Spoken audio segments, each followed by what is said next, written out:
Hi guys, putting accent on faith. So the second story I wanted to share with you about is also including Saint Anthony. I believe it's only two stories with Saint Anthony that I have that are so evident, but because this came to mind, I want to share it right away.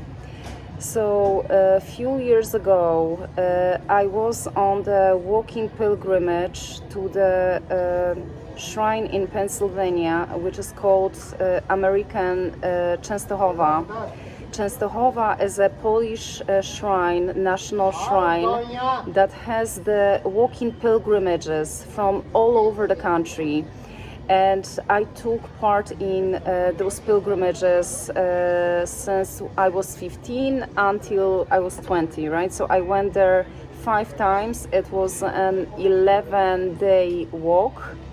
And this is when I was introduced to the idea of being a pilgrim, pilgrimages. And I can tell you it also translates into nomad life kind of thing. There is a saying, once pilgrim, always a pilgrim. And I say once nomad, always nomad. So I was introduced to that when I was 15. So that idea of pilgrimages in Poland was translated into the American reality by one of the Polish people who wanted to do the same pilgrimage in the US. And a couple of people agreed to establish a route which starts in New Jersey and goes into Doylestown in Pennsylvania. It's a 4-day pilgrimage. There is a Polish group, there is an American group, and the last day, the 4th day, when I was there, was attended by 4,000 people. So it's a pretty significant pilgrimage, right? 4 days walk. So when I was there, I went on this pilgrimage a few times, and one time I lost my phone, my newly received work phone.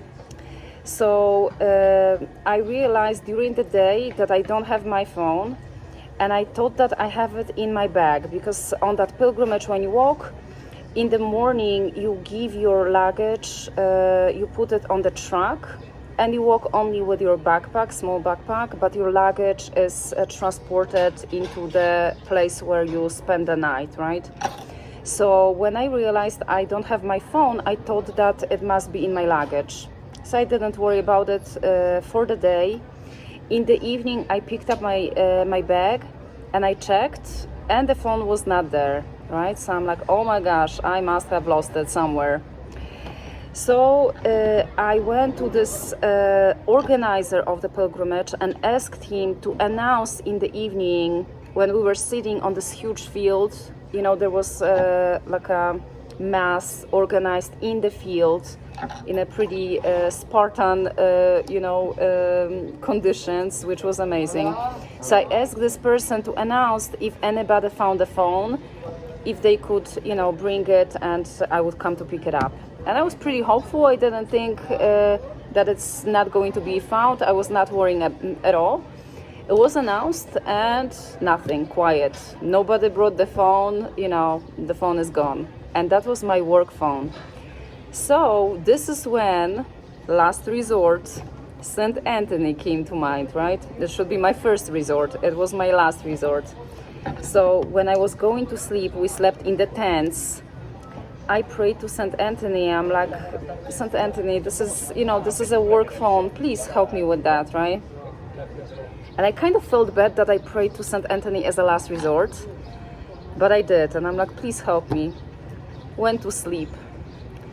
Guys, I woke up 4 a.m. in the morning in the tent. I opened my eyes, and as I was laying on my pillow like that, I opened my eyes and I saw the phone lying right next to my head.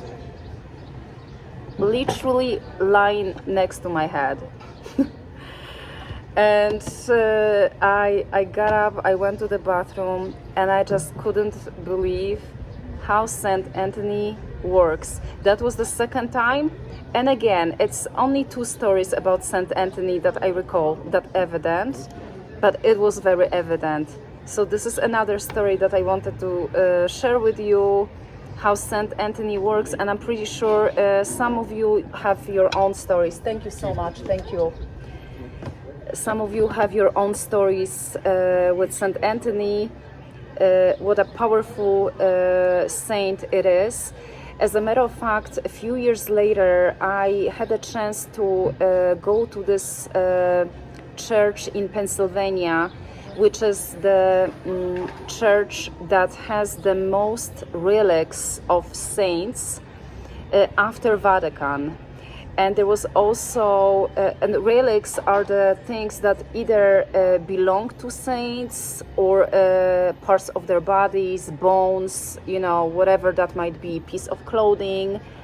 So in that church, which I believe is dedicated to Saint Anthony, there was a tooth of Saint Anthony. And I also felt, you know, pretty fond of Saint Anthony and being in that place, knowing how he works and what a powerful and good saint he is. So yes, my second story is also about Saint Anthony, just to complete that, you know, that series, Saint Anthony series. And again, I'm sharing that to show how much we are surrounded by the unexplained, supernatural good powers in our life. Okay, accent on faith.